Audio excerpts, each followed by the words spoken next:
FIFA বিশ্বকাপ গেমসের আগে এই সপ্তাহের শেষ সময়ে সান হোসে স্টেট ইউনিভার্সিটি প্যারাগুয়ে জাতীয় ফুটবল দলকে স্বাগত জানাতে প্রস্তুত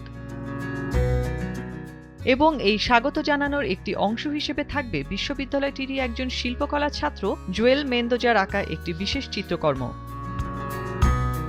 ৩১ বছর বয়সী এই শিল্পী ছোটবেলায় একজন ফুটবল খেলোয়াড় হওয়ার স্বপ্ন দেখতেন এবং আগামী ৮ জুন দলের কাছে চিত্রকর্মটি উপস্থাপন করার মাধ্যমে তিনি সেই স্বপ্নের একটি অংশ পূরণ করতে পারবেন।